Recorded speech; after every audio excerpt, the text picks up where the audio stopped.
안녕하세요. 사랑하는 에덴의 교회 여러분, 처음으로 반갑습니다. 오늘 여러분과 함께 마태복음 14장을 읽으려고 합니다. 세례 요한의 죽음이 나옵니다. 그 진정한 왕과 왕의 그 전쟁 속에서 참다운 왕께서 어떻게 하시고 참다운 하늘나라가 어떻게 지금 할 것인지 그거를 말씀하십니다.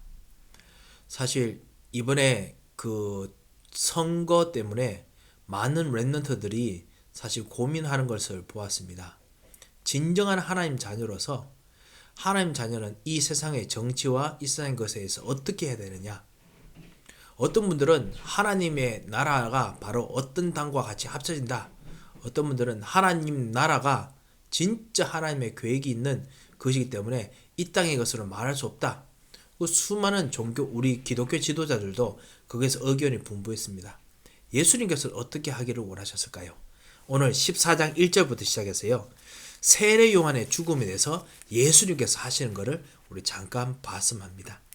물론 어떤 시간표 따라서 나라를 움직이는 그런 일도 있겠지만 예수님께서 하시는 것을 잘 한번 보셨으면 합니다.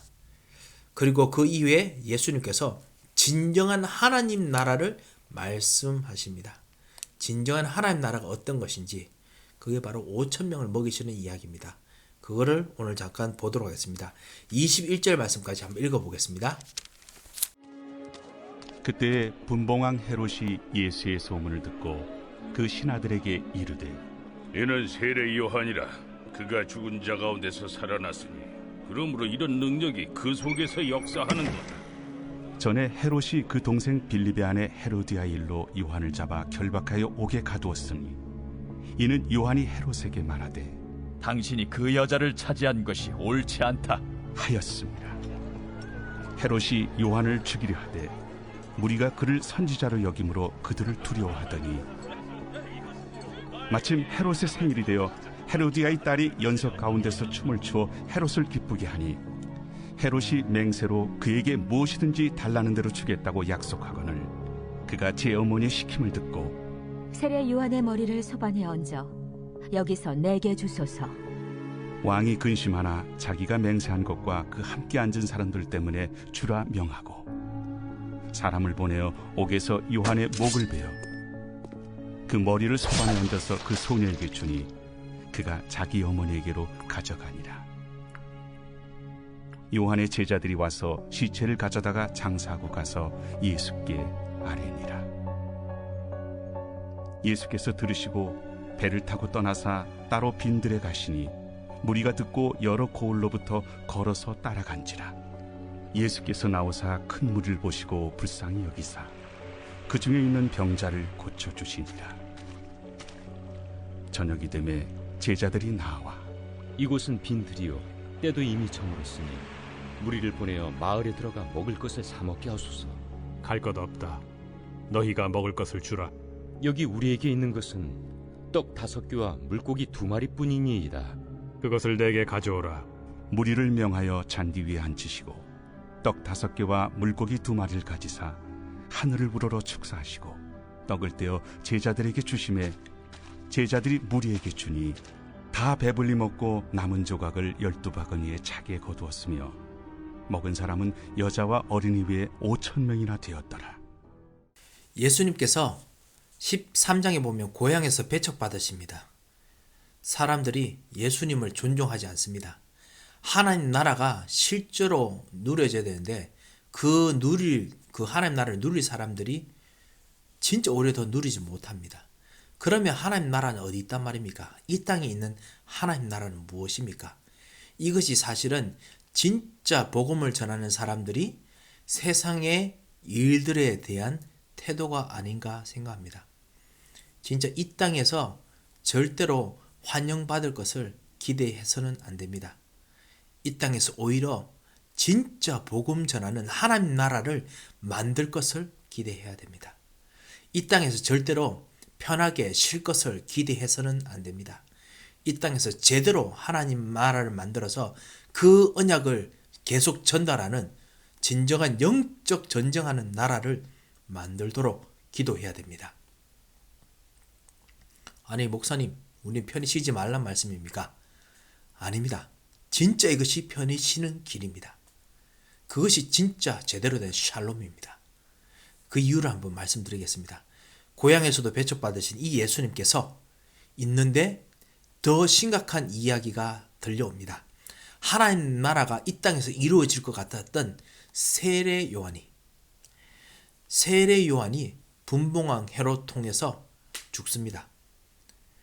그 이야기들이 같이 겹쳐집니다. 분봉왕 헤롯이 예수님의 소문 듣고 세례 요한이 죽은 자 가운데 살아났다는 이야기를 들었다라고 했습니다. 그러면서 본인이 예전에 했던 기억이 다시 되살아났습니다. 왜냐? 전에 헤롯이 그 동생 빌립의 아내 헤로디아하고 둘 다 같이 결혼했었죠. 다른 사람과 결혼했었죠. 헤로디아는 헤롯 빌립 1세와 결혼했었고요. 그리고 헤롯 안디바는 아내 나파테아 왕 아레다 4세의 딸하고 결혼했었습니다. 그런데 이 둘 사랑이라는 이유 때문에 헤어지고 난 후에 다시 결혼합니다. 그래서 이 일 때문에 요한이 당신이 그 여자를 차지한 것이 옳지 않다라고 했기 때문에 의롭지 않다라는 거지요. 정당하지 않다라는 것이죠. 왕으로서 참다운 하나님 나라의 왕으로서 해야 될 일이 아니다라고 말했던 것입니다. 세례 요한은 그렇게 보았습니다. 그것이 제대로 이제 그 교회로서 뭔가 이 세상에 참여하는 길이기도 했죠. 그런데 세상이 그거에서 화를 내면서 오히려 잡아가둡니다. 그 정도가 아닙니다. 나중에 헤로디아가 자기 딸을 시켜서 이 헤롯의 생일 때 춤을 추게 합니다. 성경학자들은 한 헤롯의 딸이 12세에서 14세 정도 되지 않았을까 생각합니다. 그리고 아무래도 이 춤이라는 것이 아름다운 춤은 아니고 분명히 관능적인 춤이었을 것으로 봅니다. 저질적인 춤이 아니었을까 생각합니다. 그 13세, 14세가 사실 성인식의 나이죠. 성인이 됐다는 것의 의미이기도 했습니다. 그러니까 무엇을 뜻하신 줄 아시겠죠? 그런 일들 하는데 헤롯이 정말 기뻐합니다. 기뻐하고는 내가 무엇을 해주겠느냐 라고 했을 때 그때 어머니의 그 헤로디아의 시킴을 듣고 세례 요한의 머리를 소반에 얹어달라고 이야기합니다. 왕의 권세를 이용해서 자기의 정적, 이 제대로 복음 전하는, 정말 제대로 이야기하는 교회, 하나님 나라의 사람들을 오히려 정적으로 여깁니다. 이것이 솔직히 말해서 세상입니다. 어떻게 보면 극단적인 세상일 수도 있습니다. 지금하고 다른 세상일 수도 있지요. 하지만은 그것이 바로 어떻게 보면 이 세상 나라의 근원적인 그 뿌리일지도 모릅니다. 그래서 세례 요한을 그 머리를 소반에 얹어달라고 이야기했을 때 왕이 근심합니다만 왕이 말했는 왕의 맹세입니다. 그리고 왕의 권한 때문에 결국 그렇게 하게 됩니다. 사람 보내서 세례 요한의 목을 베고 그래서 소녀에게 줍니다. 그리고 그것을 엄마가 가져갑니다. 헤로디아가 가져갑니다. 쉽게 말하면 전리품이 된 거지요. 그렇게 해서 완전히 정적을 제거합니다. 세례 요한의 제자들이 와서 그 세례 요한을 시체를 장사하고 가서 예수께 아뢰입니다. 여기서 세례 요한과 예수님 아주 긴밀한 연대 관계가 있었던 것 같습니다. 특히 세상 나라에 대해서요. 하나님 나라에 대해서 긴밀한 연대 관계가 있었습니다. 그런데요. 13절에 보면 예수님께서 한마디 하셔야 됩니다. 그런데요. 예수님께서는 그보다 더 중요한 것을 하고 싶으셨습니다. 이것이 키포인트입니다. 그거에서 말해야 된다, 안 해야 된다. 이거 이야기 아닙니다. 더 중요한 것이 있습니다. 13절에 보면 예수께서 들으시고 배를 타고 떠나사 도망친 것이 아닙니다. 어떤 사람들은 그렇기 때문에 교회는 세상과 멀리 해야 된다 라고 이야기하는데요. 그 이야기 아닙니다. 잘 보십시오. 배를 타고 떠나십니다. 그래서 따로 빈들로 가십니다. 빈들에 사람이 어디 있습니까? 근데 빈들로 가셨는데 무리가 듣고 여러 고을로부터 걸어서 따라간지라. 진정한 빈들에서 진정한 렘넌트, 모든 고을에 있는 참다운 준비된 사람들을 불러 모으십니다. 진짜 하나님 나라를 만드십니다. 세상이 잘 되었다 안 되었다 라고 이야기하는 세례 요한이 아닌 진짜 하나님 나라를 만들어냅니다. 진짜 전도자를 찾아냅니다. 여러 고을에서요. 그 사람들이 모입니다. 14절을 보면 예수님께서 이 하나님 나라에서 왕 같은 긍휼한 마음을 가집니다. 아버지 같은 긍휼한 마음을 가집니다. 왜? 참 왕이시니까요. 14절에 예수께서 나오사 큰 무리를 보시고 불쌍히 여기사. 왜냐? 참다운 지도자가 죽었습니다. 참다운 선지자가 죽었습니다. 참다운 제사장의 축복들이 없어서 항상 이렇게 불쌍히 여길 수밖에 없는 그런 길 잃은 무리 같은 사람들이기 때문에, 그래서 불쌍히 여기시고 그 중에 있는 병자를 고쳐주십니다. 진정한 제사장의 능력을 보이십니다. 예수님께서 참 왕, 참 제사장이십니다. 그래서 하나님 나라를 움직이십니다. 이것이 현장에 대한 해답입니다. 진짜 전도운동 해야 됩니다. 진짜 땅까지 복음 누릴 사람을 찾아야 됩니다. 여러분 이걸 놓고 기도하시기 바랍니다. 기도하시는 모든 사랑하는 교회 여러분, 이걸 놓고 저와 함께 꼭 기도하시기 바랍니다. 저녁이 되면 제자들이 나옵니다. 이 하나님 나라를 참 왕, 참 제사장, 참 선지자의 이 일을 하는 하나님 나라인데 그래도 현실은 문제가 있을 수 있습니다. 저녁이 되면 제자들이 나와서 이르되 이곳은 빈들이여 이미 저물었으니 무리를 보내어 마을에 들어가서 먹을 것 사먹게 합소서. 나름대로 그냥 좀 어떻게 사먹게 합시다. 우리들에게 문제가 있습니다. 이걸 해결할 수 있는 방법을 씁시다 라고 합니다. 나름대로 좋은 방안입니다. 하나님께서 무능력 하시다면 이렇게 해야 됩니다. 하지만 예수님께서는 더 좋은 계획이 있습니다. 더 좋은 계획이 있으니까 그 계획을 따라갑니다. 예수님께서 이르시되 갈 것 없다. 너희가 먹을 것을 주라. 참 황당한 이야기입니다. 하지만 그 안에 예수님이 뼈를 찌르는 그 뼈가 들어있는 아주 중요한 의미를 가지십니다. 너희가 바로 왕 아니냐? 왕 같은 권세를 가지고 있지 않느냐? 너희가 제사장 같은 권세를 가지고 있지 않느냐? 너희가 선지자 같은 권세를 가지고 있지 않느냐라고 합니다. 분명히 제자들이 황당할 겁니다. 그러니까 17절에 예수님 우리가 가지고 있는 권세라는 게 도대체 뭡니까? 물었지 않습니까? 17절 제자들이 이르되 우리가 있는 권세, 우리들이 있는 정말 가지고 있는 재산은 떡 5개와 물고기 2마리 뿐이니다. 우리들이 가지고 있는 것은 오직 이 재산뿐입니다. 근데 예수님께서는 그것이 아니라고 하십니다. 그것을 내게로 가져오라. 그것을 내게로 가져오라. 우리는 이것을 가지고 있습니다. 우리는 우리 가정, 우리 직장, 우리 산업, 우리의 계획, 우리의 지식, 우리의 능력을 가지고 있습니다. 근데 예수님께서는 너희들이 있는 참담 왕제사 선지자 능력은 그것이냐? 그것보다 더 있지 않느냐? 라고 하시면서 보여주시는 방법은 뭐냐? 그것을 내게로 가져러 오너라 하셨습니다. 가져오라 하셨습니다.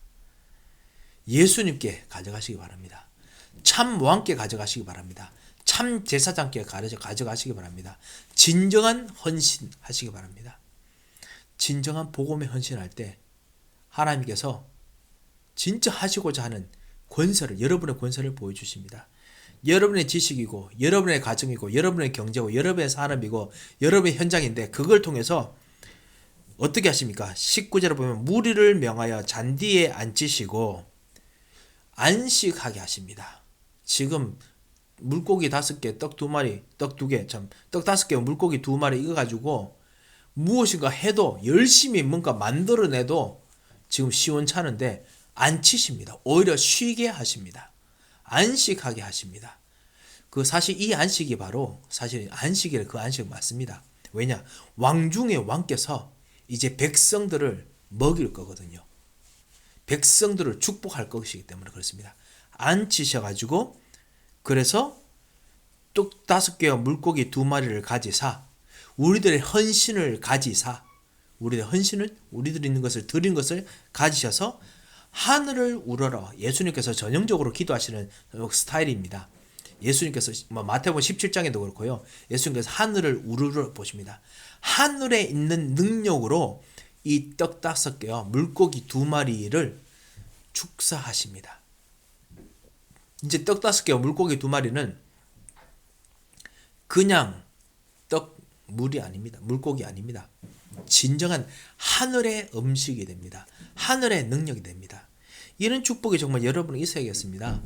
정말 하늘의 기업이 되어야겠습니다. 하늘의 지식이 되어야겠습니다. 하늘의 가정이 되어야겠습니다. 하늘의 만남이 되어야겠습니다. 주심에 그리고 난 후에 제자들에게 나눠 주십니다. 이 하늘의 능력들이 다시 여러분에게 돌아옵니다. 기업이 하나님께 드릴 때 하나님 그 기업이 여러분께 다시 돌아옵니다. 그래서 사실은 우리 렘넌트들과 이번 주에 사실은 그 성인식을 위한 헌금 이야기를 했었습니다. 하나님께서 그것 통해서 여러분에게 다시 물질이 돌아오게 하십니다. 그런데 그 물질이 돌아왔을 때 그 물질은 하나님의 물질이 됩니다. 하나님의 능력이 됩니다. 하나님의 자녀가 됩니다. 하나님의 사람이 됩니다. 다 배불리 먹고 참 제자들이 무리에게 주니 제자들이 현장에 나눠줄 수 있게 됩니다. 말씀드렸죠. 언약을 붙잡을 때 그 언약은 내가 누리고 베풀 수 있도록 언약을 주신 것이지 내가 그냥 누리고 혼자 챙기는 그런 언약이 아닙니다. 정말 베푸는 그 무리에게 줄 만한 여러분의 권세를 언약 속에 넣어 주셨습니다.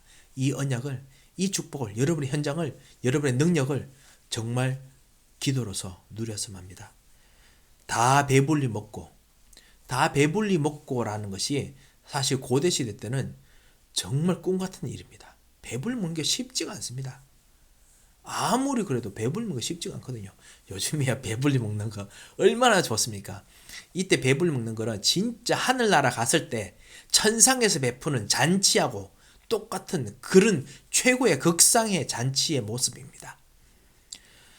종말론적인 하나님 나라에서의 그 잔치를 이 사람들이 지금 맛을 봤습니다. 미리 맛을 본 겁니다. 하늘나라의 능력을 미리 맛보았습니다. 하늘나라의 지혜를 미리 맛보았습니다. 배불리 먹었습니다. 이 축복이 여러분에 있으시기 바랍니다. 왜? 진짜 하나님 나라가 있는 그 하나님 나라 속에 들어가면 수업 밖에 있는 현장이 어떻게 하든지 여러분 통해서 하나님 나라를 만드십니다. 그리고 남은 조각이 12바구니에 차게 거두었으며 12바구니에 찼다 했습니다. 12바구니가 바로 다시 12지파를 말하죠. 이스라엘 백성을 넉넉히 먹일 수 있습니다. 쉽게 말하면 한 바구니 물고기 2마리 떡 5개 있었던 거 가지고 12바구니가 생겼습니다. 모든 지파를 다 먹일 수 있는 바구니로 바뀌어버렸습니다. 100배의 축복, 어떻게 보면 이게 한 12배겠지만요 100배의 열매하고 똑같은 겁니다. 그런 일들이 일어납니다. 언제요? 예수님께서 정말 쓰시고자 하는 하나님 나라 속에 들어갔을 때 그렇습니다. 이것이 바로 하나님 나라입니다. 먹은 사람은 여자와 어린이 외에 5,000명이나 되었더라. 아무래도 성경학자들 10,000명 정도 되지 않을까 생각합니다. 왜냐하면 여자와 어린이가 계산 안 됐기 때문에 그렇죠. 5,000명이 넘는 10,000명의 사람들이 5,000명이 쉽게 말하면 하늘나라의 사람들입니다. 등록 숫자입니다. 하늘나라에 있는 사람들이 배불리 먹고 가족도 배불리 먹고 그리고 그 안에서 참다운 왕이 베푸는 그 모든 그 공급에 참으로 만족하는 일들이 생깁니다. 예수님께서 마태복음 5장에 말씀하셨죠. 심령이 가난한 자는 복이 있나니 천국이 저희 것이며 그리고 저희가 배부를 것이며 라고 말하셨던 것이 바로 이것입니다. 진정한 하나님 나라의 것을 가지고 배고파하시고 그리고 하나님 나라의 것을 여러분의 것으로 들으시기 바랍니다. 하나님께서는 반드시 그것 통해서 배불리 먹고 그리고 가득 차게 거두며 그리고 하나님 나라의 사람들이 완전히 진짜 충분히 공급되도록 역사하십니다. 예수님께서는 이 하나님 나라의 왕이십니다. 이 하나님 나라의 모든 백성을 공급하시는 공급자 왕이십니다. 그리고 이분은 참 치유하시는 제사장이십니다. 이분이 하나님 나라를 가지고 있는데 현장에서 어떻게 보면 어떨 때는 배를 타고 떠나시는 일들을 합니다. 따로 렘넌트를 불러 일으키십니다. 이 전도운동 속에 들어가는 축복의 시간 되시기를 정말 주님 이름으로 축원드립니다. 함께 기도하겠습니다. 하나님 아버지 은혜를 감사합니다. 진정한 전도운동의 축복 속으로 들어가도록 하나님 나라의 응답 속으로 들어가도록 우리 눈을 여시고 역사하여 주셔서 응답하시고 믿고 감사하며 살아계신 우리 주 예수 그리스도 참 왕이신 예수 그리스도 이름으로 기도드립니다. 아멘.